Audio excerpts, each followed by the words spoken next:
Hey guys, Radhe Radhe. Welcome to my vlog. तो आज हमारे व्लॉग की शुरुआत होती है रेलवे स्टेशन से, जहां मैं आई हूं अपनी एक फ्रेंड से मिलने के लिए जो हमेशा के लिए गांव जा रही है। तो लास्ट टाइम उससे मिलने के लिए मैं और मेरी एक बेस्ट फ्रेंड है, दोनों मिलने के लिए आए हुए हैं। पर पता है मेन बात क्या है कि वो ही हमें यहाँ नहीं मिल रही हैं। हमने रेलवे स्टेशन पूरा छान मारा है, लेफ्ट राइट हर जगह घूम के आए हैं, लेकिन वो कहीं नजर ही नहीं आ रही है। एक्चुअल फैक्ट यह है कि वो अभी तक आई ही नहीं है और हमें पता भी नहीं था कि वो अभी तक नहीं आई है, जबकि उसकी ट्रेन का टाइम हो चुका था। बट किसी रीजन वाइज उसकी ट्रेन डिले हो गई है, तो उसको आने में टाइम लग गया और हमें ये बात पता ही नहीं थी। तो फिर हम है आज तक आई नहीं है, क्यों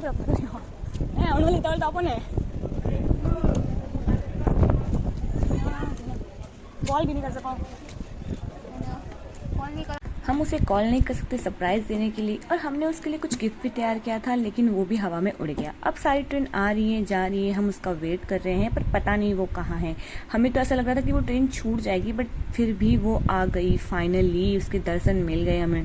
पर वो इतना परेशान हो गई थी ना ट्रेन के चक्कर में। फिर हम सब लोग बैठ गए ट्रेन के अंदर। लग रहा था ना कि हम भी साथ में जा रहे हैं, लेकिन नहीं, हम बस उससे मिलने के लिए आए थे ताकि उसे लास्ट टाइम बाय बोल सके। वहाँ पे कोई था नहीं, है ना वो सामने। हाँ, बोल भी दी थी एक पल में, तुम्हें लगा वो खींचेगा, लेकिन नहीं खींची उसने, वो नहीं खींचने वाला था। वैसे भी खुद की फट रही थी ना, नहीं चली नहीं थी। पर जैसे ये अनाउंस करने लगा ना, हमको लगा कि रवाना होने का अनाउंस हो रहा है ऐसा। फिर मेरे को बोलता है कि मेरे को पकड़ लेंगे तो बोलते ना ये दोनों ने करवाया था। मतलब हम लोग तो बाहर के, हम लोग खींच नहीं सकते ना, वो अंदर जो है वो तो खींच सकते हैं ना भाई। हो गई तो फिर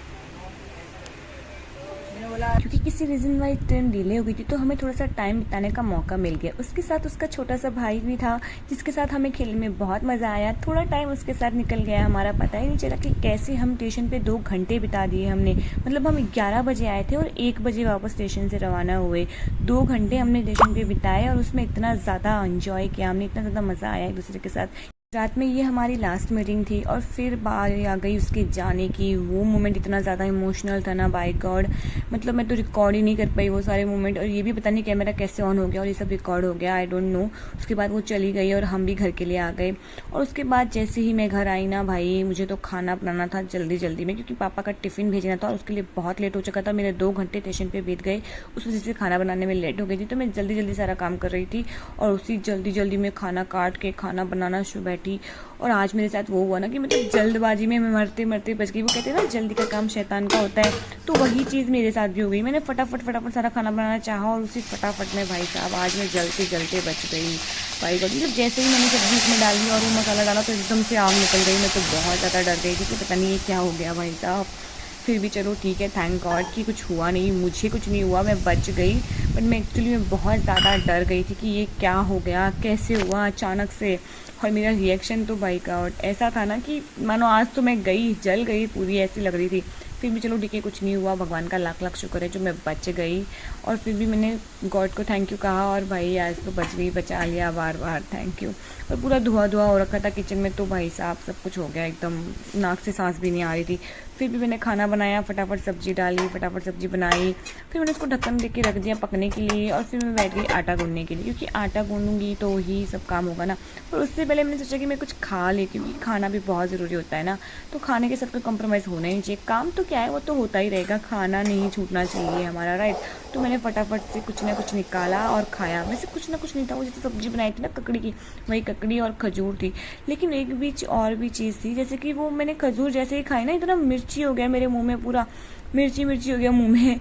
उसका जल्दी से पानी वानी पिया, मुंह को थोड़ा शांत किया मिर्ची वगैरह को। फिर फटाफट से आटा लगाना बैठ गई, फटाफट से आटा गूंदा। और एक चीज़ तो मैंने देखी है कि भाई जिसको भी जितना भी मतलब कुछ अंदर से गुस्सा वगैरह वो चीज़ हो ना, तो आटा गूंद लिया करो आप। आई नो कि मतलब थोड़ा सा ऐसा अजीब लगेगा, लेकिन आप मतलब उसे पंचिंग बैग समझ के अपना सारा आप उस पर निकाल सकते हो। मतलब एक तो मेरे गम भी था, ऊपर से डर भी था कि पापा पता नहीं मुझे कुछ बोलना दे, क्योंकि लेट हो गया था ना खाने के लिए। तो डर के मारे मैं फटाफट सारा काम कर रही थी। उस चीज़ में तो बहुत सारी चीज़ें गड़बड़ी भी हो रही थी। मैंने रोटी बनाना स्टार्ट कर दिया है और फटाफट से अपनी रोटी को बनाया, उसे सेका और सारी रोटियां बना के कंप्लीट कर दी। उसके बाद में मैंने अपने बिल्लू के साथ खेलना स्टार्ट कर दिया। वैसे तो मैं कुछ मिनट के लिए ही आई थी उसके साथ खेलने के लिए, लेकिन जैसे ही उसके साथ आती हूँ वक्त कैसे बीत जाता है पता ही नहीं चलता है। मतलब कम टाइम के लिए आती हूँ, लेकिन लंबे टाइम तक यहीं रह जाती हूँ, इसका कुछ आइडिया ही नहीं मुझे। खैर आज के ब्लॉग को यहीं एंड करते हैं। अगर आपको मेरा ब्लॉग पसंद आया तो लाइक कमेंट शेयर और चैनल को सब्सक्राइब ज़रूर कर देना। और ये मेरा फर्स्ट वीडियो है तो इसमें कोई भी मिस्टेक्स हो तो आप मुझे कमेंट करके ज़रूर बता देना ताकि मैं अपने नेक्स्ट वीडियो में उस चीज़ का ध्यान रखूँ। राधे राधे।